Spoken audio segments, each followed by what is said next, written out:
And we're live. Welcome to the LB0 Fox India YouTube channel. I'm Warren as usual. And yeah, I managed to point the right way. I got a guest today. I'm not doing the usual Digimode streams. I got a guest today. Steve, welcome. Welcome yourself, Morton. It's great to be here, and I'm always happy to help out anybody else that needs some assistance, especially when we're talking about getting youth interested in ham radio and keeping this hobby alive for future generations. So it's good to be here.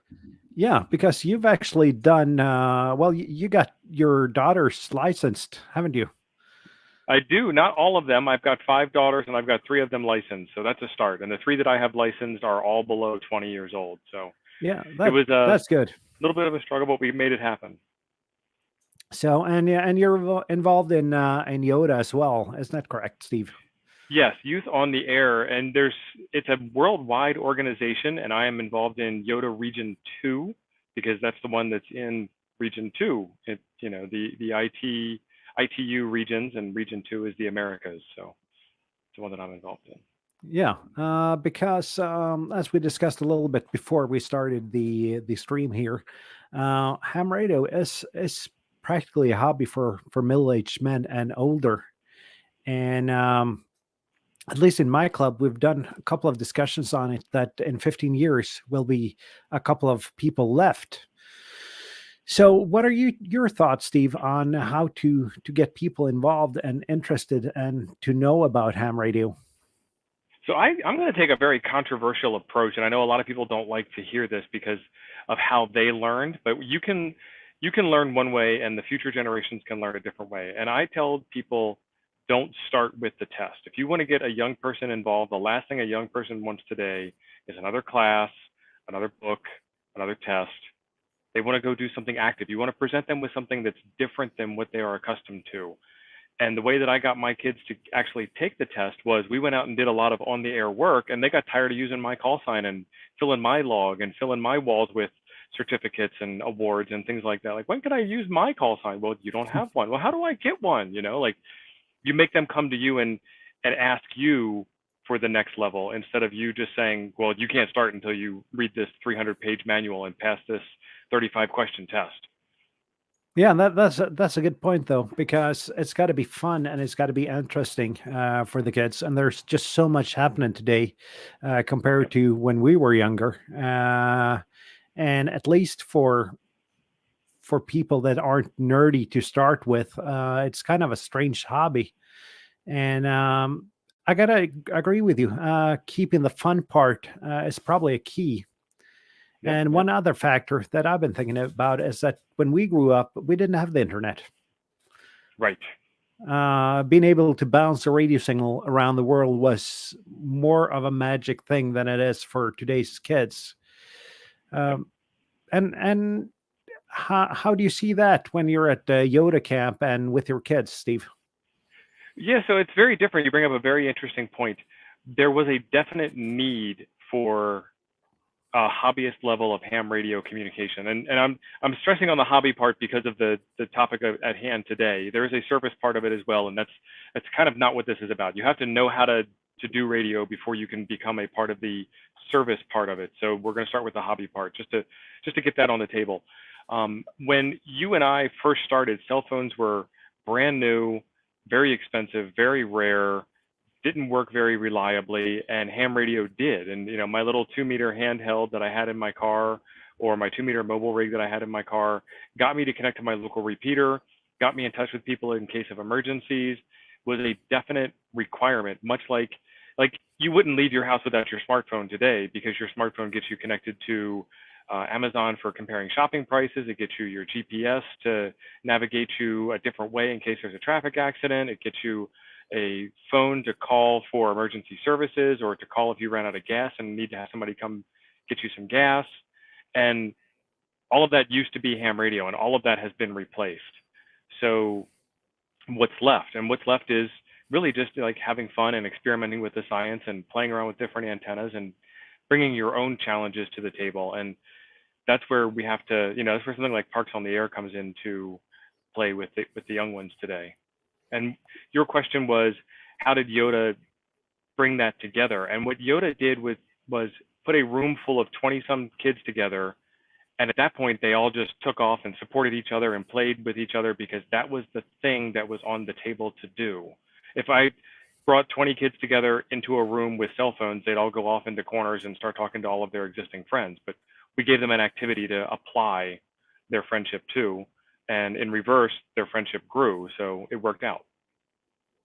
Yeah, and that's an important point though, because a cell phone is kind of a solo experience, whereas in ham radio, there is an aspect of teamwork in it, whether you're in the same room at a club or you're collaborating with people on the radio or, as in this case, on the internet, which you don't get when you have three kids or three adults in each corner of the living room Right. doing their own thing. But I Exactly. find I it mean, it's the same thing like, playing with a video game console today. If there's two kids in a room with a video game console, they will both play the same game, and they'll compromise and figure out which game they want to play, and that kind of thing. But if there are two kids and two cell phones, they'll just go play their own games because they brought their games with them to play what they're used to, what they're interested in, that kind of thing. exactly. And that's an important point. It's although it's hard to get that across to the kids, in my experience.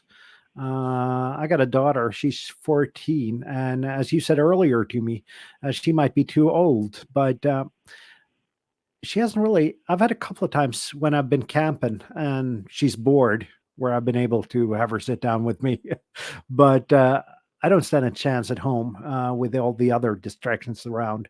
Yep. And I also got a son. He's 10, and he's a nerd, but this doesn't really apply to his nerdness, though. So I have a hard time getting my kids interested and figuring out.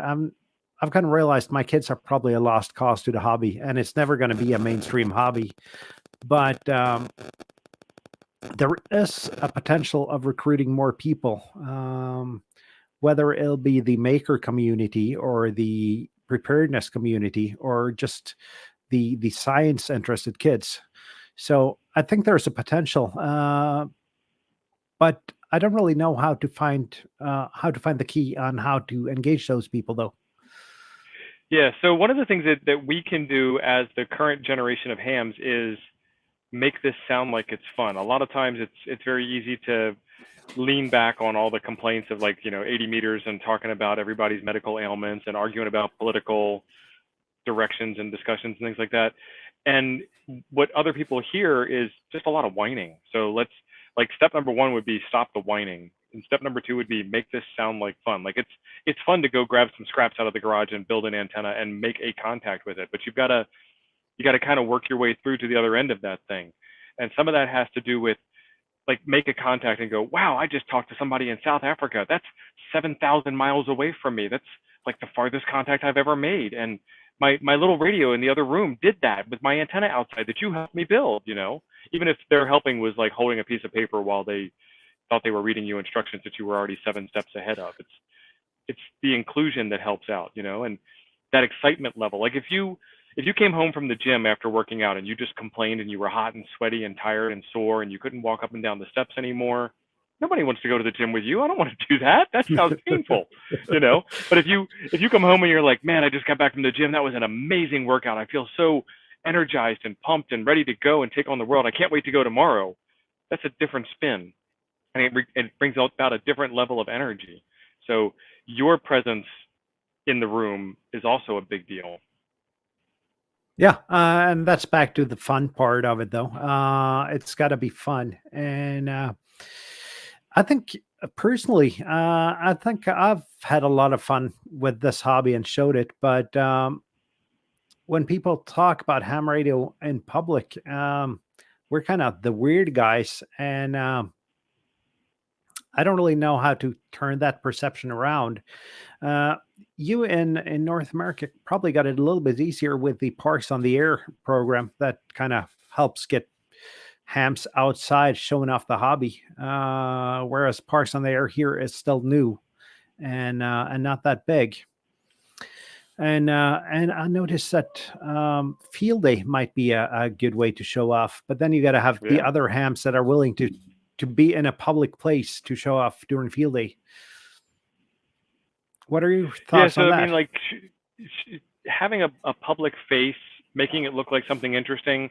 So my ham club did a field day event, and our take on field day was we went to our club shack and went inside the building and closed the doors, and that's not welcoming to the public. I mean, if you want to get the public involved, get yourself a nice banner and some streamers and make make a visual raucous that when people drive by they can see that you're doing something, and make it approachable for them to stop and come in and take a look. So our field day happens to be at the same time as a local community outing, and it's right in the middle of that local community outing. So there's live music playing, and there's scheduled events, and there's softball games, and I'm right across the street from a very big gas station. So like if we were sitting in the parking lot in front of the building instead of sitting in the room inside the building with the air conditioning on, we'd be a lot more approachable.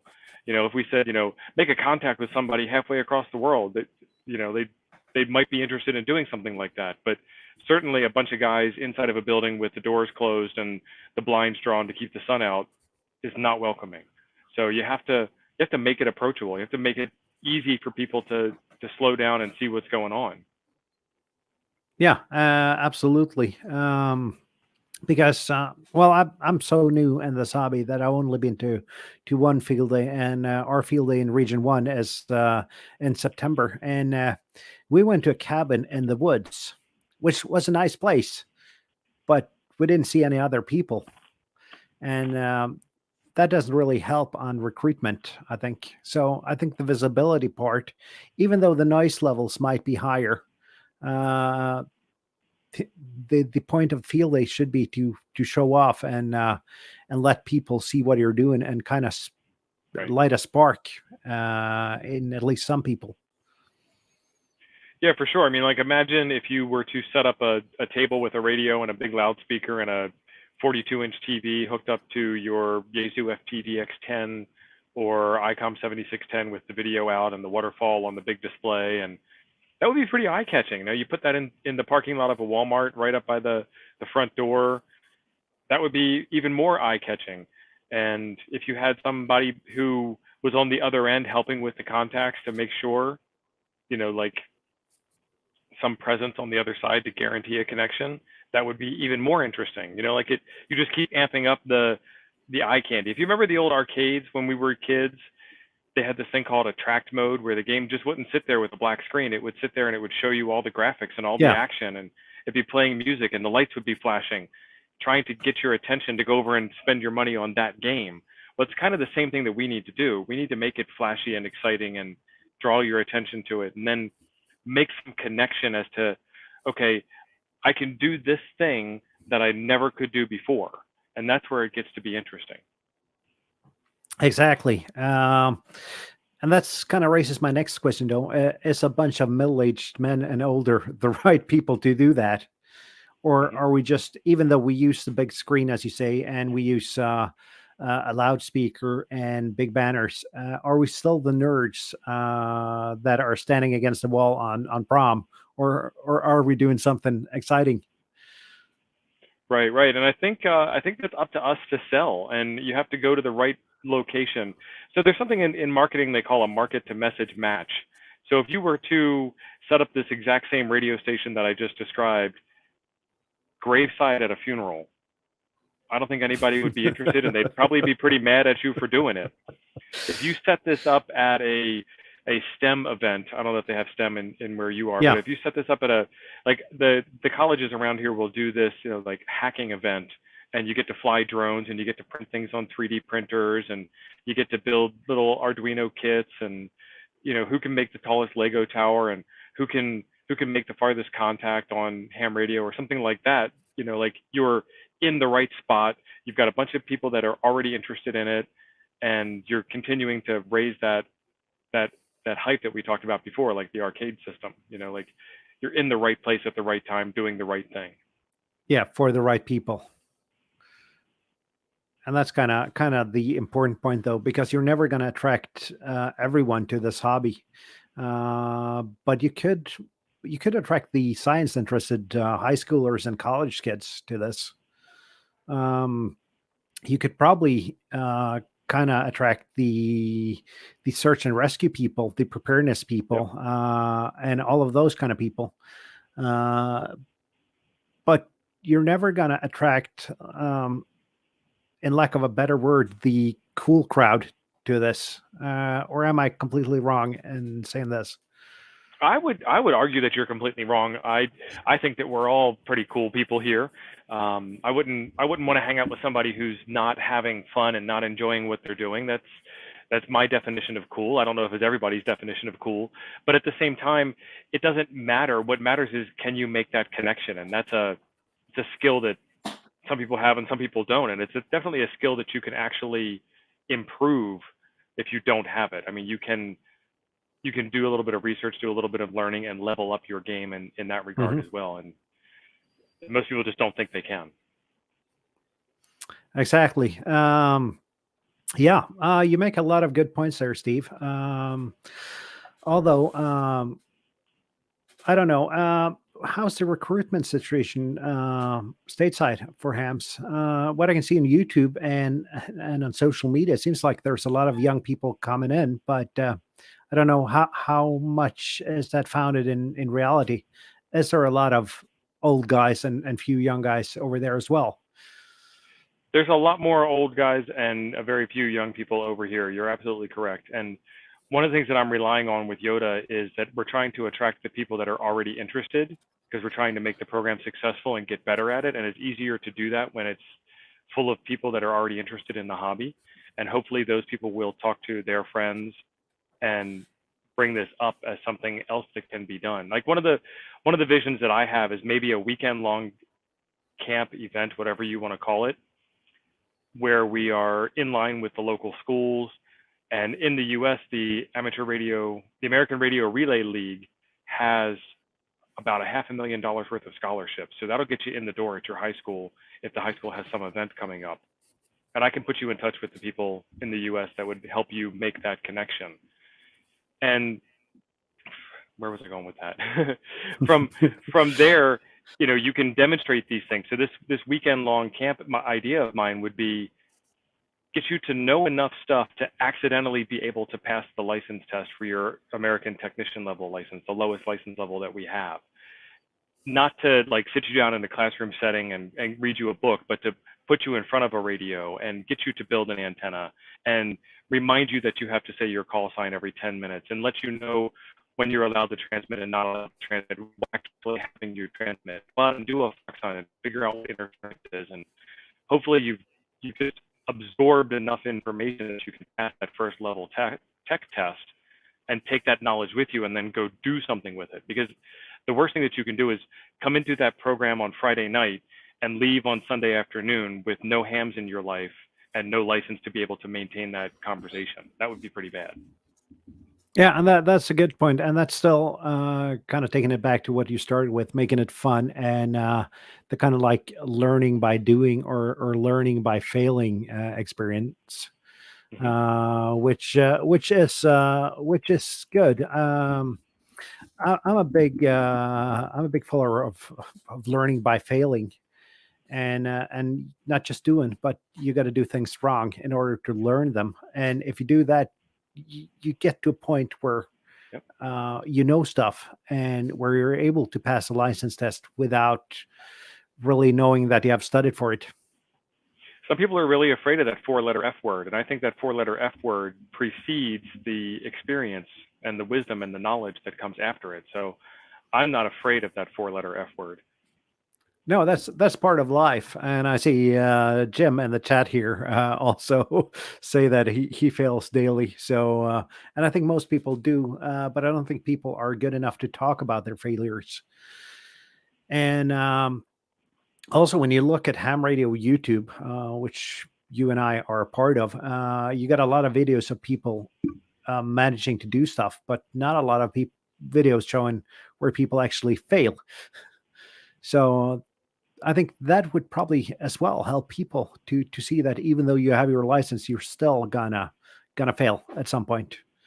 Yeah, and it's one of the weirdest things ever on YouTube is to put up a video where you've made a mistake and have people get to the other end of the video where you corrected the mistake that you made or where you asked for help. Sometimes they just get to that point where you've made the mistake and then they just attack you in the comments and say, like, you screwed that thing up when you ran the antenna analyzer and you plugged it into the wrong port. Well, of course I did, and I mentioned that 3 seconds later before you tuned out. But like you said, some people want to see that you are in fact human and that mistakes do happen, and how do you learn from mistakes and how do you recover and how do you fix those things? Yeah. Exactly. That's what we do on our show on Monday night. Jim's got the right point there. We actually try and set something up where we have no idea whether we're going to succeed or fail. And it's more about sharing the experience with each other, the streamers and the audience, than it is with coming in and demonstrating a complete working example of a product. That's not the point of the show at all. It's like, please come and join us and see where we make our mistakes and see what we do to fix it and see the troubleshooting process and see that not everybody's perfect. And here we are. Exactly. And for those of you who haven't seen Ham Nuggets, the link to Steve's channel is down below, right down here. So check it out. Yeah, that's a really good show. It's on at, let's see, wrong part of the day for me. I'm at the point where I'm usually not up at 1:30 a.m. But for those of you who are in the right time zone, catch it live. It's a good show. And I don't know how much more time we have, but I wanted to get a good story across. How I got my kids interested in radio was, I started out just building an antenna. Let's just do this project. And as you know, Morten, building a 20-meter dipole, because you have one for sale, doesn't take a long amount of time. It doesn't take a tremendous amount of resources. It's very simple. You can build it with or without a toroid core. If you know or don't know what that is, you just leave it out. It's 2 pieces of wire cut to length attached to a piece of coax. That's the simplest dipole that you can make, and it works. So after we made that and everybody was excited that we did the thing and it tested out okay, then we went off and did a test in the yard where we gathered up everything that we thought we needed and went out in the yard and tried to make some radio contacts. And we did. We made a contact with a guy in New Mexico or Arizona, I think, and just talked. And it sounded like they were in the same room. I mean, it was just fantastic, the audio quality that we had for that conversation. And then from there, we went and did Parks on the Air, and we, let's try and make 10 contacts, and let's take whatever we need to the park, and let's have a lunch, set up at the park, and went to the convenience store. What kind of drinks do you want? What kind of snacks do you want? They were part of all of the decisions that went into that. And so they were part of the success or the failure or the triumph or the agony of making all of that happen. And so that's where that hook came from for my kids, was let's total immersion, put you in, do something small, build a 20-meter dipole. And, I'm asking for 20 minutes of their time. If as a dad, you can't keep your kids occupied for 20 minutes, you've got some things to work on there besides amateur radio. You've got, like, you should be able to play Legos with your kids for 2.5, 3 hours. I mean, it should get to the point where you're bored playing with them faster than they're bored playing with you. And it also is kind of age dependent. I mean, my brother has a YouTube channel where he does some repairs with his grandson, and like, Jack's just running all over the place sometimes. And that's the way kids are. Like, sometimes you catch them, sometimes you don't. You try again later. Exactly. And you got to nourish those moments where you have their attention, and where you can be able to get them included and feel like they're participating. And I believe that's a really good point, because once kids feel included and that they are participating, that really helps. Yeah. So I didn't drop on them like, okay, this is 20 meters. This is what this frequency means. It's 14 megahertz. That's 14,000 times per second that it oscillates between positive and negative. I didn't get into any of that. I said, all right, we need to cut this wire 468 divided by the frequency in megahertz, which is 14,100. Okay, great. Get out the calculator, do the math, and then cut the wire. And all right, now we need to make these solder connections. Who wants to run the soldering iron? Okay, great. And then let's plug it into the analyzer. All right, look at that. It's perfect, because we did a little bit of adjustments and we're done. Well, later on in life, they're going to come back and go, why did that work? And then you can bring those answers to the table. Or what if we wanted to change bands or something along those lines? But it's more about fun than it is about beating them to death with textbook knowledge. Exactly, and that's a good point, and that's a point I think both me and the viewers should consider when thinking about recruiting hams. And there's a comment in the chat here as well from Jim's FEP Labs Radio that I don't really need to sleep. Well, that can be discussed, but I've stayed up my part on those American streams Oh yeah, more than my share. yeah. You've And been on my show before. It's been fantastic having you. yeah, thank you. The good thing is coffee and ham radios on Saturdays, though, because that's actually in the afternoon here, so that helps a Nice. lot. So, do you guys in the chat have any questions? Just far away, and we can try to answer them before we round things off here. But hopefully, at least I got a little bit more knowledge and thoughts on the recruitment process, and that's kind of why I wanted you to be a guest here, Steve. Well, yeah. Yeah, and I think for your kids the time isn't over yet. I mean, like my dad got me interested in model railroading when I was 13, 14, 15 years old, and we went to train shows, um, and we saw all the different products that were out there, and we started building a train layout in the basement, and he had me make a lot of the decisions. And one of the things that you have to do as a dad, and you're a dad, you know this, you have to not do it right, textbook right, but get the job done. So I chose the wrong color for the grass. It wasn't the proper shade of green when you look at grass, because green grass is kind of bright green. Yeah. And I chose this like dark, like pine needle green. And he's like, that's great, let's do it. And then we put the grass down. And when we're done, we have a dark green train layout, instead of a bright green train layout. And Yeah. it didn't matter. What mattered was that my dad and I got to spend that time together. And my dad passed almost 20 years ago, and I still remember those days that I spent with my dad very fondly. And it was the same thing. Like we put electric fans, ceiling fans in the house together, and AC current. You can technically put the wires on the leads backwards, and the fan still works. So what I found out was later on when I went to replace the fan that I had done it backwards, and I had kids at that time, and I was like, my dad let me do that backwards and said I did a great job, and that gave me the confidence to be the person that I am today. And this is where you are with younger kids. It's really, I keep harping on this because it's important. It's really not about beating them up with textbook knowledge as much as it is about instilling the excitement and drive to go do things and the confidence to go do things.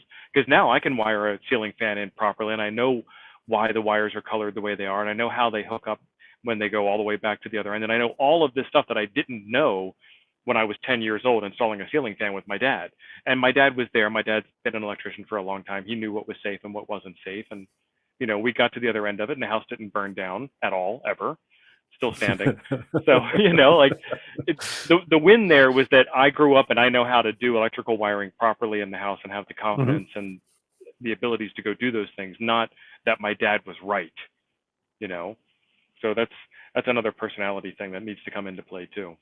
And that's a good point, because there's not always just a right and a wrong way to do things. There's Right.